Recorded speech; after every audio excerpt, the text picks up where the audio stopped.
Central অ্যাভিনিউয়ে দুর্ঘটনা, আগুন, নিয়ন্ত্রণ হারিয়ে উল্টে গেল তেলের ট্যাঙ্কার। ঘটনাস্থলেই চালকের মৃত্যু হয়েছে বলে জানা যাচ্ছে। আর এই অগ্নিকাণ্ডের ঘটনার বিভৎসতা এতটাই বেশি ছিল যে ইতিমধ্যে ঘটনাস্থলে পৌঁছে গিয়েছে দমকলের 10টি ইঞ্জিন।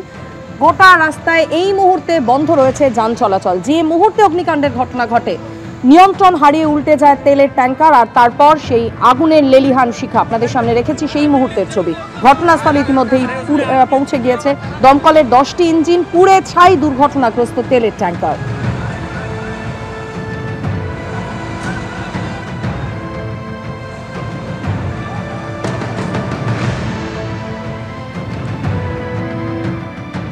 এই মুহূর্তের পরিস্থিতি জানতে সরাসরি কথা বলে নেব। আমাদের সঙ্গে রয়েছেন প্রতিনিধি আবির দত্ত। আবির, কিভাবে ঘটলো এই দুর্ঘটনা এবং এই মুহূর্তে এলাকায় কি পরিস্থিতি? যান চলাচল কি স্বাভাবিক হয়েছে?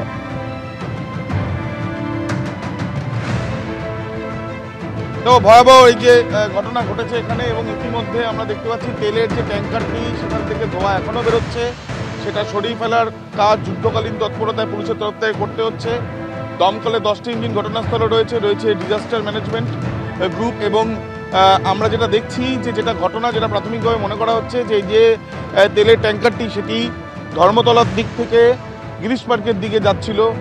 ঠিক পাশে যেটা স্থানীয় বাসিন্দারা বা এখানকার যারা এলাকার বাসিন্দারা যারা এখানে এসে যখন ঘটনা দেখেন ভোরবেলা ঠিক 5টার কিছুটা আগে, এই যে গাড়িটা দেখা যাচ্ছে এই গাড়িটি এখানে দাঁড়িয়েছিল এমনটাই বলছেন তারা।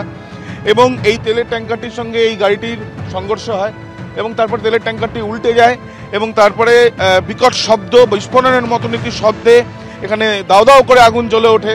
এবং পাশের এই যে পুরনো বিল্ডিং, যে বিল্ডিংয়ের ভেতর থেকে আগুন, যে ভেতর থেকে ধোঁয়া বেরোচ্ছে দেখা যাচ্ছে নিচের যে দোকান থেকে, সেই দুটি দোকান থেকে ধোঁয়া বেরোচ্ছিল। একটিতে গ্যাস কাটার দিয়ে কেটে কোল্যাপসেবল গেট ভেতরে রয়েছে, সেটাকে কেটে ভেতরে ঢুকে আগুন নিয়ন্ত্রণ করার চেষ্টা চালানো হচ্ছে। কিন্তু যেটা পুলিশের তরফ থেকে যেটা বলা হচ্ছে বা তারা যেটা মনে করছেন আপাতত, এই যে ট্যাঙ্কারের যে চালক তিনি সম্পূর্ণভাবে ভস্মীভূত অবস্থায় তাকে পাওয়া গিয়েছে, তার মৃত্যু হয়েছে। অন্য আরও কেউ এখানে ছিল, তারা ইনজিওর্ড হয়েছে কিনা সেটা নিশ্চিতভাবে জানার চেষ্টা চালানো হচ্ছে। দমকলের তরফ থেকে 10টি ইঞ্জিন ঘটনাস্থলে কাজ করছে। ফোমের ব্যবহার হয়েছে আমরা দেখতেই পাচ্ছি। এবং এই যে ঘটনা ঘটে সেই ঘটনায় ইতিমধ্যে কিন্তু কলুতলা ক্রসিং থেকে এই জাকারিয়া স্ট্রিটের যে ক্রসিং রয়েছে, কলুতলা থেকে মোহাম্মদ আলী পার্কের মুখ অবধি এই অংশটা কিন্তু দক্ষিণের দিকে যাওয়ার গাড়ি এবং উত্তরের দিকে যাওয়ার গাড়ি যেতে পারছে না, তার কারণে এই জায়গাটাকে বন্ধ রাখা হয়েছে। স্থানীয় বাসিন্দাদের নির্দিষ্ট দূরত্বের মধ্যে নিয়ে যাওয়া হয়েছে, তার কারণ যেহেতু তেলের ট্যাঙ্কার মাঝে মাঝেই এখান থেকে দেখা যাচ্ছে যে আগুন জ্বলে উঠছে এবং তাতে বিপদ হতে পারে, সেই জন্য নির্দিষ্ট দূরত্বে তাদেরকে নিয়ে যাওয়া হয়েছে। আমি আরেকবার ছবিটা দেখাতে বলছি দীপ্তেন্দু চক্রবর্তীকে। পাশের যে অংশ, সেখানে যে কটি বাস, পাশের যে বিল্ডিং থেকে ধোঁয়া বেরোচ্ছে তার পাশের বিল্ডিংয়েও সেখানেও কিন্তু দেখা যাচ্ছে যে আগুন ছড়িয়েছিল এবং সেখানে যে বাসের স্ট্রাকচার ছিল একের পর এক বাস, সেগুলো জ্বলে গিয়েছে। ডান দিকে এখনো পর্যন্ত দাও দাও করে ধোঁয়া বেরোচ্ছে। দমকলের সঙ্গে একবার কথা বলেছেন, আমরা দেখছি মাঝে মাঝে আগুন জ্বলে উঠলো একবার আপনার নেওয়ানোর জন্য। কটা ইঞ্জিন ঘটনাস্থলে কাজ করছে এবং প্রাথমিকভাবে কি দেখবেন? 10টা ইঞ্জিন। প্রাথমিকভাবে একটা দুর্ঘটনা, তারপরে যেগুলো হয় যেটা আমাদের কাজ সেটা আমরা করছি, ভালোভাবে করতে পেরেছি। পাশে কজনের মৃত্যু হয়েছে? দেখুন আমরা একটা চার্ট বডি পেয়েছি, তারপরে কজন হয়েছে আরও দেখতে হবে, এখন এই মুহূর্তে বলাটা অসম্ভব। মোটামুটি মানে পুরো সম্পূর্ণ নিয়ন্ত্রণ করতে নিয়ন্ত্রণে, ব্যাপারটা নিয়ন্ত্রণে, কিন্তু গাড়িটা সোজা করাটা একটু রিস্কি, সেটা আমি করে দিচ্ছি। কুলিং, এটাকে কুলিং বলে না, এটা ফোম দিয়ে আমরা ব্ল্যাঙ্কেটিং করছি। ফায়ারের ভাষায় এটা ব্ল্যাঙ্কেটিং করে রাখছি যাতে রেসিডুয়াল একটা পড়লে আবার ফায়ারটা স্প্রেড না করে।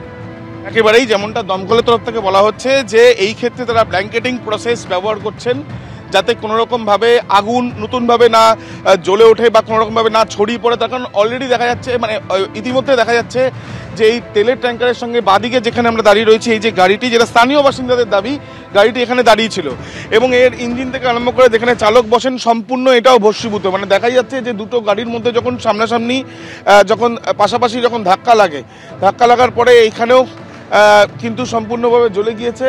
তেলের ট্যাঙ্কারটি তো সম্পূর্ণভাবে ভস্মীভূত অবস্থা। পাশের বিল্ডিং থেকে সাদা ধোঁয়া, অনর্গল ধোঁয়া বেরোচ্ছে, সেখানে আগুন নিয়ন্ত্রণের চেষ্টা চালানো হচ্ছে। ব্ল্যাঙ্কেটিং সিস্টেমের মাধ্যমে আগুন যাতে ছড়িয়ে না পড়ে সেই প্রসেস চালানো হচ্ছে। জোড়াসাঁকো থানার পুলিশ ঘটনাস্থলে রয়েছে, রাখা হয়েছে ডিএমজি, এবং সব মিলিয়ে এই যে ঘটনায় কিন্তু ব্যাপক চাঞ্চল্যের পরিস্থিতি তৈরি হয়, আতঙ্কের পরিস্থিতি তৈরি হয়। যেমন এলাকার বাসিন্দারা জানাচ্ছিলেন যে তারা এখানে যখন আসেন তারা দেখতে পান যে একটা বিকট শব্দ হয় এবং তারপরে তারা আসেন এবং দেখতে পান যে দাও দাও করে এই গাড়িটি জ্বলছে এবং ইতিমধ্যে ভস্মীভূত অবস্থায় একজনকে উদ্ধার করা হয়েছে এবং যদিও তার মৃত্যু হয়েছে বলে প্রাথমিকভাবে পুলিশের তরফ থেকে বলা হচ্ছে। এবং যত দ্রুততার সঙ্গে এই গাড়ি সরিয়ে ফেলা যাবে বা এই আগুন নিয়ন্ত্রণ করা যাবে ততটাই তাড়াতাড়ি করে এই যে অংশটা যেটা বন্ধ রাখা হয়েছে সেন্ট্রাল এভিনিউর সেটা চালু করা যাবে। তার কারণ আর কিছুক্ষণ পর থেকে অফিস টাইম শুরু হবে, তার মধ্যেই সম্পূর্ণ পরিস্থিতি নিয়ন্ত্রণ করতে চাইছে পুলিশ। অর্থাৎ আংশিকভাবে যান চলাচল স্বাভাবিক থাকলেও পুরো পরিস্থিতি নিয়ন্ত্রণে আনতে চেষ্টা চালিয়ে যাওয়া হচ্ছে দমকল এবং পুলিশের তরফ থেকে। পরিস্থিতির দিকে তুমি নজর রাখো। এখনকার মতো ধন্যবাদ আবির তোমায়।